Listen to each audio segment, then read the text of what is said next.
El día de hoy necesitamos los siguientes documentos: las notas guía, las características del realismo mágico y el contexto histórico. Sus maestros ya deben haberles dado estas notas. Las características del realismo y el contexto histórico les pueden servir para las otras historias que han leído sobre el boom latinoamericano. Cuando estén leyendo, siempre tengan en cuenta que este es un cuento que tiene un carácter mítico. Utilicen todo lo que ya saben sobre los mitos, diferentes tipos de mitos, los conceptos del mito, de mitología, de héroes, de dioses, de creación del mundo. Utilícenlo y traten de aplicarlo a ver cómo se ve eso en este cuento. Ya leyeron la Odisea, ya leyeron la Ilíada y han leído otras historias también, y también han estudiado las religiones, porque también podemos ver personajes de religiones que de pronto tienen que ver en esta historia. Así que siempre tengan eso presente y traten de ir haciendo esas conexiones. Por ejemplo, cómo la vida del ahogado se compara con la de estos personajes. Estebanico. Si usted no sabe, pues pare esto y busque quién es este señor Estebanico. Aquí está Google. Ulises, pues el de la Odisea. Dionisio, un dios del Olimpo, que podríamos relacionar con el ahogado. Eso lo tienen que tener en cuenta mientras vamos leyendo. Ahora vamos a hablar de la ubicación. Gabriel García Márquez nació en Aracataca, un pueblito pequeño en Colombia. Un pueblito pequeño del Caribe colombiano. García Márquez creció junto a su abuelo y su abuela, quienes le contaban las historias sobre la guerra civil y sobre todo lo que pasaba a los alrededores de Colombia en esos entonces. Las historias de Gabriel García Márquez están basadas en todos los pueblos de este Caribe colombiano, no un pueblo del Caribe. Sus historias representan un pueblo del Caribe, y no solo del Caribe colombiano, sino podemos ver que es casi del Caribe total, que tienen particulares características. Este cuento se lleva a cabo en un pueblo muy pequeñín, en el mar, pero no significa el pueblo de Colombia, puede ser cualquier pueblo del Caribe. Es una forma como él lo vuelve universal. Entonces miren todo esto, ¿sí?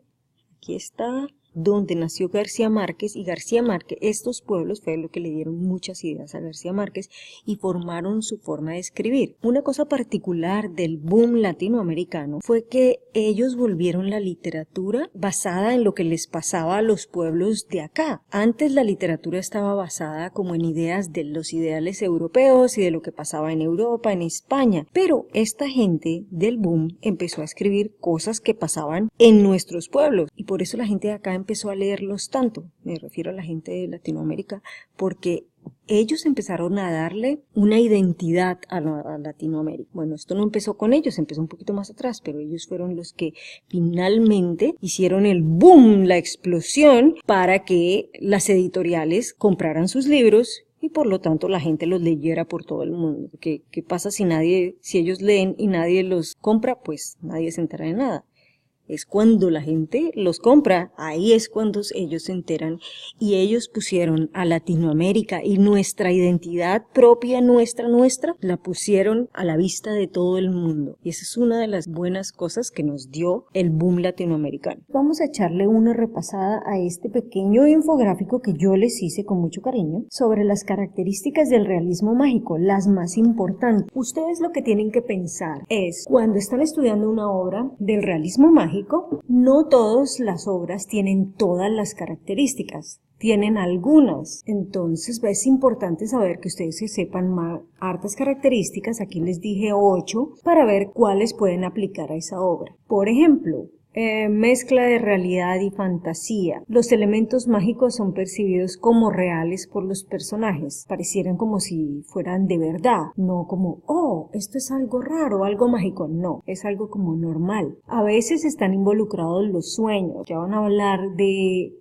una obra específicamente que van a estudiar del realismo mágico que tiene que ver con los sueños. Tienen múltiples narradores. Normalmente es un narrador en tercera persona, un narrador omnisciente que lo sabe todo. Muy importante las hipérboles, las exageraciones, y también que pueden manifestar sensualidad, o también remitir al lector a un mundo primitivo. Uso de elementos de la mitología. muchas veces culturas precolombinas. Las culturas precolombinas se llaman precolombinas porque fueron antes de Colón, Cristóbal Colón, como los aztecas, los mayas, los incas. Esas son las culturas precolombinas. Normalmente la trama, el plot, suele producirse en entornos pobres y marginales, porque eso refleja la realidad de la Latinoamérica del siglo XX. También hay mucha crítica a los problemas socioeconómicos típicos de Latinoamérica. Otra característica es que el tiempo es distorsionable y algunos acontecimientos, unos aparecen aquí, otros allá,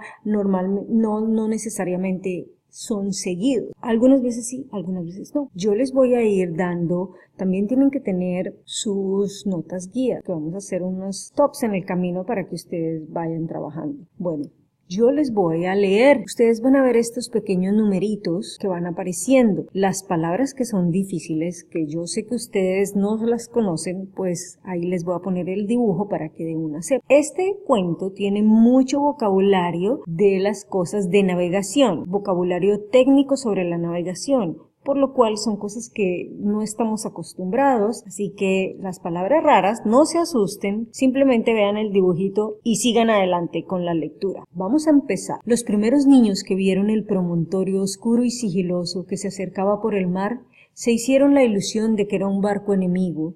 Después vieron que no llevaba ni banderas ni arboladura y pensaron que fuera una ballena. Pero cuando quedó varado en la playa, le quitaron los matorrales de sargazos, los filamentos de medusas y los restos de cardúmenes y naufragios que llevaba encima, y solo entonces descubrieron que era un ahogado. Bueno, vamos a parar aquí y ustedes van a escribir en sus notas guía, que después su profesor lo va a calificar, qué está pasando, quiénes, qué y dónde. Vamos a ir para atrás un ratito. ¿Quiénes? Los primeros niños que vieron el promontorio oscuro y sigiloso, ¿sí? Entonces, ¿quiénes son los que vieron? Los niños. ¿Qué es lo que vieron? El ahogado. ¿Dónde están? Bueno, pues están aquí hablando de muchas cosas, de náufragos, de ahogado, de mar. Entonces eso es lo que ustedes tienen que parar. Paren. Si usted está leyendo con el libro que usan siempre en clase, el de Abriendo Puertas, es el primer párrafo de la página 588. Si no, pues usted puede ir para atrás y va leyendo conmigo. Pare, tómese su tiempo, escriba.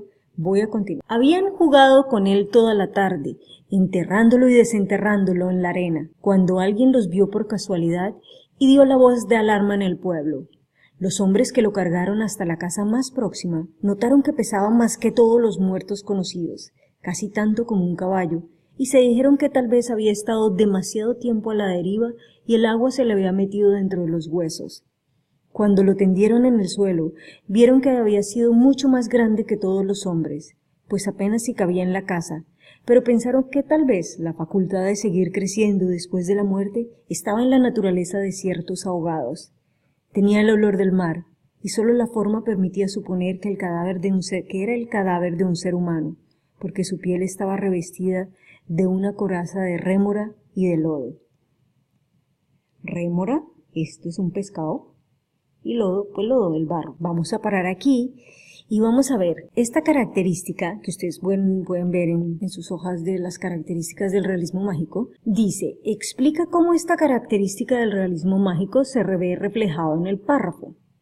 Los elementos mágicos son percibidos como reales por los personajes. Entonces voy a ir para atrás. Habían jugado con él toda la tarde, enterrándolo y desenterrándolo. Eso es algo normal para los niños. Otra cosa dice, los hombres que lo cargaron hasta la casa más próxima notaron que pesaba más que todos los muertos, casi como un caballo. Y se dijeron que tal vez había estado demasiado tiempo a la deriva. ¿Sí? Entonces no hay muertos, no hay seres humanos que pesen como un caballo, normalmente. Pero ellos ven algo normal y simplemente se dijeron, debe ser que tienen mucha agua y el agua se les metió hasta los huesos. Ok, bueno, muy bien. Entonces, así es como ellos ven algo normal, algo mágico como normal. ¿Ok? ¿Dónde encontramos las hipérboles en este párrafo? ¿Y para qué las usan? Una hipérbole son exageraciones, ¿sí? Como este señor que se está saliendo humo de las orejas de la rabia. Cuando uno dice eso no es verdad, eso no pasa, pero eso significa que alguien tiene mucha rabia, ¿sí? Es una exageración. Entonces vamos a ver una cosa que les puede ayudar a ustedes para encontrar hipérboles es cuando usan los superlativos. Entonces, por ejemplo, si dice el más, el menos, ahí o dicen grandísimo, altísimo, lindísima, todo eso es una exageración, ¿sí? Cuando la gente arma ese tipo de palabras, cuando ustedes ven eso escrito, son exageraciones y así ustedes pueden encontrarlo más fáciles. Entonces, por ejemplo, miren acá esta frase que dice, los hombres que lo cargaron hasta la casa más próxima notaron que pesaba más que todos los muertos conocidos. ¿Lo cargaron de quién es el lo? Bueno, el lo es el muerto. Hasta la casa más próxima notaron que pesaba más que todos. Si ya ahí ya hay una exageración. Más que todo, el adjetivo todos los muertos del mundo. ¿Okay? Entonces ahí vemos las hipérboles. Ahora volvamos acá atrás al párrafo donde ustedes tienen que escribirlo. Vieron que más grande que todos los hombres, apenas si cabía en la casa. Esas son las exageraciones. Otra exageración que ustedes pueden encontrar, si vamos un poquito para atrás, es simplemente la primera. El título ya como tal es una hipérbole. ¿Sí? El ahogado más hermoso del mundo. Ya ahí empezamos con la hipérbole que nos muestra una característica esencial del realismo mágico. Con el título nada más ya el autor nos está llevando a ver por dónde nos va a llevar en el cuento. Bueno, voy a seguir. Ustedes paran y escriben sus notas guía. Están haciendo esto ahorita. Es el primer párrafo de la página 589 si están leyendo en el libro normal. No tuvieron que limpiarle la cara para saber que era un muerto ajeno. El pueblo tenía apenas unas 20 casas de tablas, con patios de piedras sin flores, desperdigadas en el extremo de un cabo desértico. La tierra era tan escasa que las madres andaban siempre con el temor de que el viento se llevara a los niños y a los muertos que se les iba causando los años tenían que tirarlos por los acantilados. Pero el mar era manso y pródigo, y todos los hombres cabían en 7 botes. Así que cuando se encontraron el ahogado, les bastó para mirarse los unos a los otros para darse cuenta de que estaban completos. Aquella noche no salieron a trabajar en el mar. Mientras los hombres averiguaban si no faltaba alguien en los pueblos vecinos, las mujeres se quedaron cuidando al ahogado. Le quitaron el lodo con tapones de esparto, le desenredaron del cabello los abrojos submarinos y le rasparon la rémora con fierros de descamar pescados. A medida que lo hacían, notaron que su vegetación era de océanos remotos y de aguas profundas, y que sus ropas estaban en piltrafas, como si hubiera navegado por entre el laberinto de corales. Notaron también que sobrellevaba la muerte con altivez, pues no tenía el semblante solitario de los otros ahogados del mar, ni tampoco la catadura sórdida y menesterosa de los ahogados fluviales, pero solamente cuando acabaron de limpiarlo, tuvieron la conciencia de la clase de hombre que era, y entonces se quedaron sin aliento. No solo era el más alto, el más fuerte, el más viril y el mejor armado que jamás habían visto, sino que todavía cuando lo estaban viendo no les cabía en la imaginación. O sea, era perfecto, divino, todo. Entonces imagínense, las mujeres están limpiándolo, lavándolo, y empiezan a todas esas fantasías de ellos, de mirarlo. No encontraron en el pueblo una cama bastante grande para tenerlo, ni una mesa bastante sólida para velarlo. No le vinieron los pantalones de fiesta de los hombres más altos, ni las camisas dominicales de los más corpulentos, ni los zapatos del mejor plantado. Fascinadas por su desproporción y su hermosura, las mujeres decidieron entonces hacerles unos pantalones con un pedazo de vela cangreja y una camisa de bramante de novia para que pudiera continuar su muerte con dignidad. Mientras cosían sentadas en círculo, contemplando el cadáver entre puntada y puntada, les parecía que el viento no había sido nunca tan tenaz ni el Caribe había estado nunca tan ansioso como aquella noche, y suponían que sus cambios tenían algo que ver con el muerto. Pensaban que si aquel hombre magnífico hubiera vivido en el pueblo, su casa habría tenido las puertas más anchas, el techo más alto, y el piso más firme, y el bastidor de su cama habría sido de cuadernas maestras con pernos de hierro, y su mujer habría sido la más feliz. Bueno, entonces vemos acá que cómo el autor nos está mostrando todo el pensamiento. Estas mujeres están convirtiendo al hombre en el superhombre. Está usando todas estas exageraciones, una cama que es como un barco de gigante, como está hecha, y la cierran con hierro porque pues el muerto está ahí, es tan fuerte y tan grandote, ¿no? Entonces, fíjense todas las exageraciones y miren también que con las exageraciones ustedes pueden nombrar enumeraciones, no solamente hipérboles cuando hagan sus ensayos, sino también hay enumeraciones. Pensaban que habría tenido tanta autoridad que hubiera sacado los peces del mar con solo llamarlos por sus nombres y habría puesto tanto empeño en el trabajo que hubiera hecho brotar manantiales de entre las piedras más áridas y hubiera podido sembrar flores en los acantilados. Lo compararon en secreto con sus propios hombres, pensando que no serían capaces de hacer en toda una vida lo que aquel era capaz de hacer en una noche, y terminaron por repudiarlos en el fondo de sus corazones, como los seres más escuálidos y mezquinos de la tierra. Andaban extraviadas por esos dédalos de fantasía, cuando la más vieja de las mujeres, que por ser la más vieja había contemplado el ahogado con menos pasión que compasión, suspiró: tiene cara de llamarse Esteban. Bueno, vamos a parar aquí y vamos a ver con qué otras figuras de la cultura y el arte puedes asociar estos poderes sobrehumanos. Piensen que él acá las chicas, las mujeres, están dándole unos poderes sobrehumanos. Mira, hubiera sacado los peces del mar con solo decirles, ¡róbalos! ¡Vengan! Y los peces salen. Les hubiera dado todas estas características, que salgan flores en los acantilados, que fueran un hombre capaz de ser unos muy buenos amantes, todas esas características que están ellas en sus fantasías dándole al ahogado, poderes sobrehumanos. Entonces, ¿con qué pueden asociarlo? Todo lo que se les ocurra. Y quiero que contesten también, podemos inferir entonces que el pueblo, en este caso las mujeres, le están dando al ahogado una connotación de un... Ustedes llenan eso y me van diciendo. Era verdad. A la mayoría le bastó con mirarlo otra vez para comprender que no podía tener otro nombre. Las más porfiadas, que eran las más jóvenes, se mantuvieron con la ilusión de que al ponerle la ropa, tendido entre flores y con unos zapatos de charol, pudiera llamarse Lautaro. Pero fue una ilusión vana.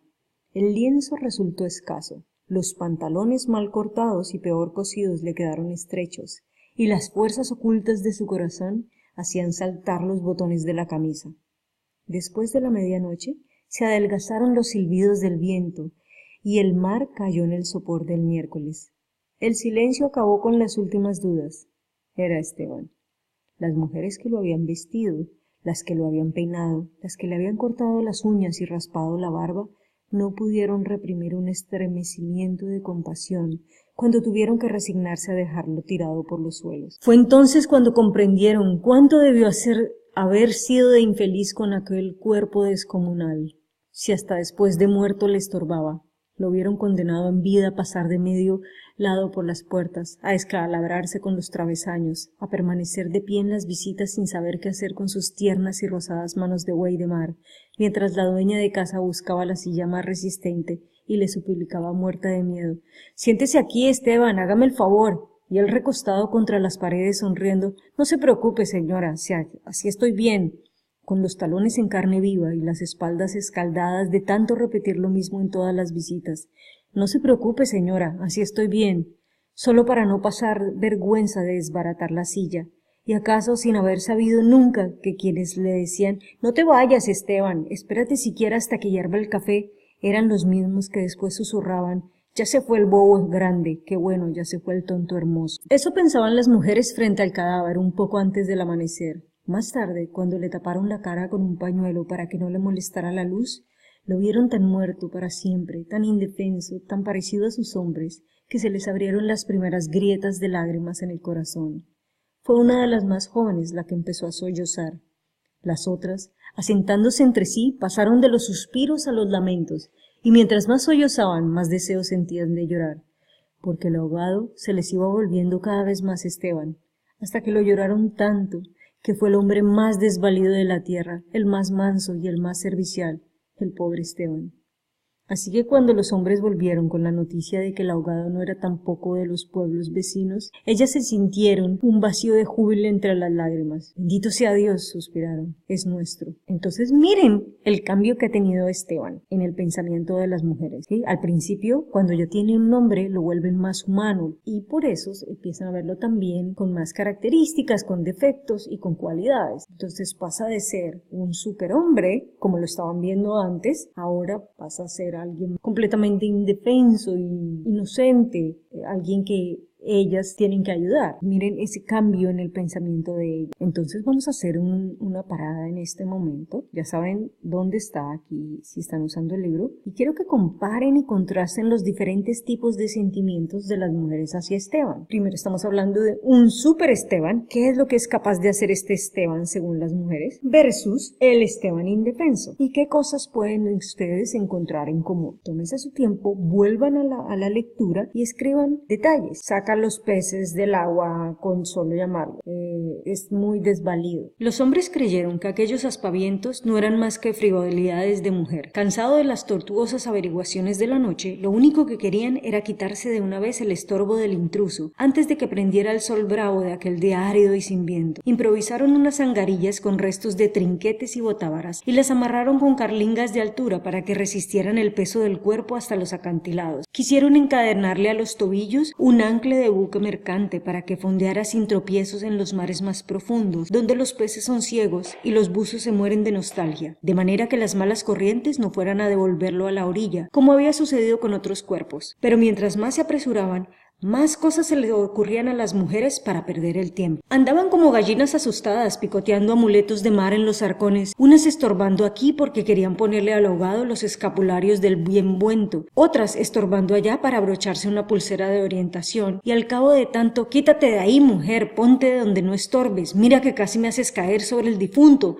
A los hombres se les subieron al hígado las suspicacias y empezaron a rezongar que con qué objeto tanta ferretería de alta mayor para un forastero, si por muchos esteperoles y calderetas que llevara encima se lo iban a masticar los tiburones. Pero ellas seguían tripotando sus reliquias de pacotilla, llevando y trayendo, tropezando mientras se les iba en suspiros lo que no se les iba en lágrimas. Así que los hombres terminaron por despotricar que de cuánto acá semejante alboroto por un muerto al garete, un ahogado de nadie, un fiambre de mierda. Una de las mujeres, mortificadas por tanta insolencia, le quitó entonces al cadáver el pañuelo de la cara. Y también los hombres se quedaron sin aliento. Era Esteban. No hubo que repetirlo para que lo reconocieran. Se les hubiera dicho Sir Walter Raleigh, quizás hasta ellos se habrían impresionado con su acento de gringo, con su guacamayo en el hombro, con su arcabuz de matar caníbalos. Pero Esteban solamente podía ser uno en el mundo, y allí estaba tirado como un sábalo, sin botines, con unos pantalones de 7 mesino y sus uñas rocallosas que solo podían cortarse a cuchillo. Bastó con que le quitaran en el pañuelo de la cara para darse cuenta de que estaba avergonzado, de que no tenía la culpa de ser tan grande, ni tan pesado, ni tan hermoso, y si hubiera sabido que aquello iba a suceder, habría buscado un lugar más discreto para ahogarse. En serio, me hubiera amarrado yo mismo una áncora de galón en el cuello y hubiera trastabillado como quien no quiere la cosa en los alcantilados, para no andar estorbando con este muerto de miércoles, como ustedes dicen, para no molestar a nadie con esta porquería de fiambre que no tiene nada que ver conmigo. Importante aquí, ustedes se den cuenta que aquí empieza a hablar Esteban. Fíjense cuando dice, en serio, me hubiera amarrado, aquí ya no es el narrador omnisciente el que está hablando, sino es Esteban. Me hubiera amarrado yo mismo un áncaro en el cuello, ¿sí? Entonces miren cómo eso también hace parte del juego en el realismo mágico, que hay más de un narrador a veces, aunque en esta ocasión pues vemos que la constante es el narrador omnisciente que lo sabe todo. Fíjense que una cosa importante también es que los hombres están celosos de lo que las mujeres están haciendo. Se dan cuenta que ese Esteban le dan también los hombres ese carácter de persona. Una vez él ha sido conocido, le dan un nombre. El nombre significa cobrar vida, pensarlo como alguien que es parte de ello. Entonces aquí vamos a hacer un stop en el camino y quiero que ustedes hablen cuál es la reacción de los hombres ante el ahogado. Ya hemos visto ¿cuál fue la de las mujeres? ¿Por qué se sienten hostiles? ¿Qué hacen las mujeres para cambiar los sentimientos de los hombres? Vamos a responder eso y ya vuelven conmigo. Había tanta verdad en su modo de estar que hasta los hombres más suspicaces, los que sentían amargas las minuciosas noches del mar temiendo que sus mujeres se cansaran de soñar con ellos para soñar con los ahogados, hasta esos y otros más duros se estremecieron en los tuétanos con la sinceridad de Esteban. Fue así como le hicieron los funerales más espléndidos que podían concebirse para un ahogado expósito. Algunas mujeres que habían ido a buscar flores en los pueblos vecinos regresaron con otras que no creían lo que les contaban, y éstas se fueron por más flores cuando vieron al muerto, y llevaron más y más, hasta que hubo tantas flores y tanta gente que apenas si se podía caminar. A última hora se les dolió devolverlo huérfano a las aguas, y le eligieron un padre y una madre entre los mejores, y otros se le hicieron hermanos, tíos y primos, así que a través de él todos los habitantes del pueblo terminaron por ser parientes entre sí. Algunos marineros que oyeron el llanto a distancia perdieron la certeza del rumbo y se supo de uno que se hizo amarrar al palo mayor, recordando antiguas fábulas de sirena. Como ya les había dicho, toda la connotación mitológica que tiene este cuento. Yo sé que ustedes cuando estuvieron en 9º grado leyeron la Odisea, The Odyssey.